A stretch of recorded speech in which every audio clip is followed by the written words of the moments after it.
Chapter 21, Osteopathy as a Science. I got so mad I bawled. The Triumph of Freedom. Reproached for opposing the teachings of my father. Osteopathy and Reverence of God. The Telegraphy of Life. The Circulation. Preparing the Blood. Sickness Defined. The Electric Light and Osteopathy. A Scholarship from the University of Nature. Professor Peacock in a lesson from his tale. Ladies and gentlemen, I cannot express myself as an orator. Timidity came to me at birth, or maybe it was waiting for me a week beforehand.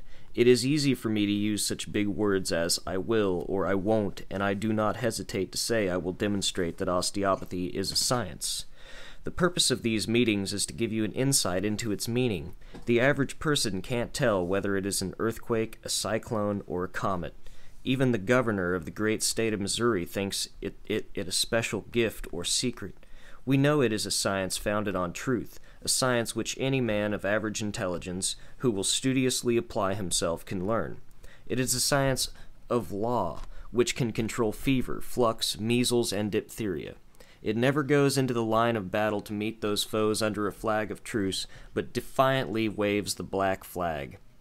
In this work we must depend upon the absolute law of deity for results. If you object to that, all right. You may take guesswork, if you choose. I will not lose my hold on deity. If you want to see the results of guesswork, look at our graveyards, full of babies, little children, young mothers, and men who failed to reach the prime of life. I can tell you God never meant to fertilize the earth in such manner. It is the ignorance of men which produces such results. I remember that in the harvest fields out in windswept Kansas, while the men wore shirts, most of them with holes in them, one day a Dutchman sat down against a tree to rest, and something crawled through one of the holes. The Dutchman pulled it out of his bosom, asking, "What's dat? Will it bite?" About that time I found something in my bosom. It was osteopathy. I pulled it out into view and asked, as the Dutchman did of the snake, "Will it bite?" The answer came, "No. I want to give to mothers the comfort due to them. I want to give ease and quiet to children, so that they can fulfill the law of nature and develop from an atom to a full-grown being.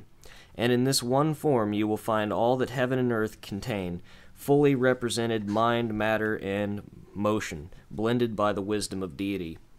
My neighbors said of this strange thing I showed them, "Nonsense, you are crazy," until I grew ashamed to hold God's works to view even in the freedom-claiming state of Kansas. And when they spoke so slightly of this science which is backed by God, like the Dutchman when his wife died, I got so mad I bawled. The 19th century triumphed over slavery. But who appreciates true freedom? For it appears there is one wise man to 99 fools among the people. When I tried to explain that the brain acts as a common battery, they thought these secrets belonged to God, and reproached me for opposing the teachings of my father, who, during his life, had been a good physician, using pills, purges, plasters, and all the poisons he had been taught were essential to the curing of disease. He lived up to the best light he had, but a fuller and brighter light has broken on us from the intelligence of God, much better than the old guesswork.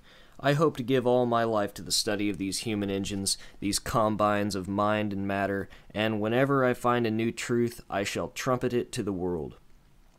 I want the character of my discoveries to be such that when an inquirer asks those writing and is upon the pages of osteopathy, the answer may be truth. They bear the truths of the architect of the universe.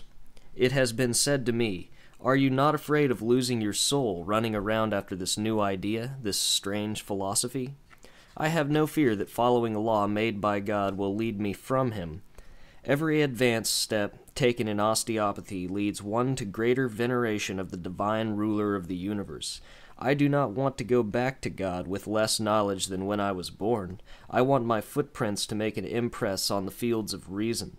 I have no desire to be a cat, which walks so lightly that it never creates a disturbance. I want my footprints to be plainly seen by all readers. I want to be myself, not them. Not you, not Washington, but just myself, well plowed and cultivated. I expect to continue searching into the construction of this engine where I find so much to interest me, in the brain of man with its two lobes, cerebellum, medulla oblongata, spinal cord, and various sets of nerves branching off, completing the machinery which controls the telegraphy of life. In the heart I find chambers where blood is stored to pass through the arteries of the entire system, and when done returns through the veins to the heart, and in an impoverished condition to receive nourishment from the chiles which pass through the ducts to renew the blood. Each vein has many water buckets. God provides water buckets and water for the veins. The lymphatics furnish water supplies, and then the Jersey milk of the chyle, getting it ready for the pulmonary arteries. Sickness is caused by the stopping of some supply of fluid or quality of life. In case of paralysis, you go from one doctor to another to find who can throw the current life on the spinal cord. He fails with drug remedies, and finally you find a man who touches the button and turns on the light. So in case of diphtheria, you want a man that understands the machinery of man. He conquers the disease by knowing how to apply the principle of this science along the lines of sensation, motion, and nutrition. He cures your child, then you are happy, and give vent to your joys. An osteopath is taught that nature is to be trusted to the end. The principle of the electric light is the same as osteopathy. It has two batteries composed of opposite chemicals. Bring them together by action, and an explosion of light is produced. The same principle shows how a bird keeps warm. Its heart beats are quick. The snowbird has about 360 beats per minute, while the elephant only has about 1 in 3 minutes, and the whale still less. Why is the windbag or lung placed in the breast? Is it to explode oxygen and sustain life and keep you warm? If the machine is in a healthy state, would you narcotize it until the battery cannot act? Oxygen is sent through the entire body and throws a bombshell into the camp of death. But some refuse to accept the new and better way. They want the same old whiskey and drug course. All right, no gun can shoot stronger than its construction warrants, and they can do no better. People have to be educated. They are like rats in a trap. Their doctor may be a good man, but he is practically helpless under the system he advocates. He lets his wife die, lets his children die, that he would give worlds to save, dies himself because he travels away from God's school of instruction. An osteopath is only a human engineer, who should understand all the laws governing his engine and thereby master disease. When asthma comes and destroys life, the pulmonary nerves thicken and get stupid. The nerves lose control, and inharmony is the result. Turn on vitality as God directs, and don't make your patient drunk. In case of flux, when the bowels are on fire with pain, an osteopath presses the button of ease, and in a few minutes the agony is over and the child is hungry. Shame on the knife that cuts a woman like a Christmas hog. Almost 1/2 the women today bear a knife mark, and I tell you, God's intelligence is reproached by it. An osteopath stands firm in the belief that God knew what arm to the world with, and follows his principles, and he who so far forgets God's teachings as to use drugs forfeits the respect of this school and its teachings. God is the father of osteopathy, and I am not ashamed of the child of his mind. I purchased a scholarship in the University of Nature for which I have paid a very high price and got my receipt in full. I had only heard of the ability of the president. He told me that he possessed a great store of knowledge, in short, knew all things. As a skilled mechanic, imperfection in forms of all parts was a word that he did not comprehend because his works never possessed a flaw nor fault in form. From the construction of worlds with their laws of life and motion, with an imperfection to compare and see the difference, if any, between perfection and imperfection, would it not be reasonable to suppose that he was not at all acquainted by the comparison of his own works and the meaning of the word imperfection? With this caution and knowledge given to me, I have entered the college. I was ordered by the dean of the faculty to follow the sexton and make the acquaintance of the professors of all the departments of this great school of learning. It was 9 o'clock in the morning when I began to follow the sexton from room to room. I was introduced to a most beautiful professor by the name of Peacock, which signifies the skilled work and paintings of the department of color.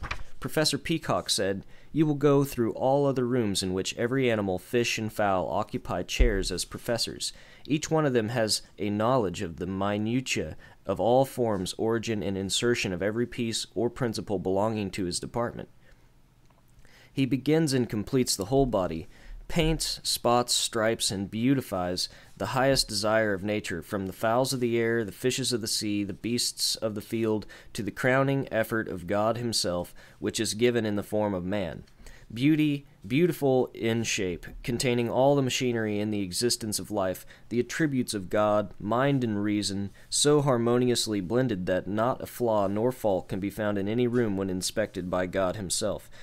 And you shall have received an introduction to all the professors of this great work, wherein form is given and life is put in possession as the indweller and commander of that division of life only. You will comprehend its wonders.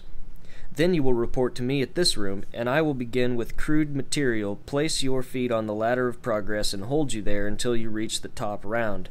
You will master chemistry, a department in which matter is qualified to put into the hands of the skilled mechanics who observe and execute the duties of giving form to every piece found in the constructed beings, preparatory to handing it over to the skilled painter. You should follow him through all rooms in which these chemicals of color are prepared, to learn how to apply and paint accordingly to the specifications found as written by the hand and mind of Deity.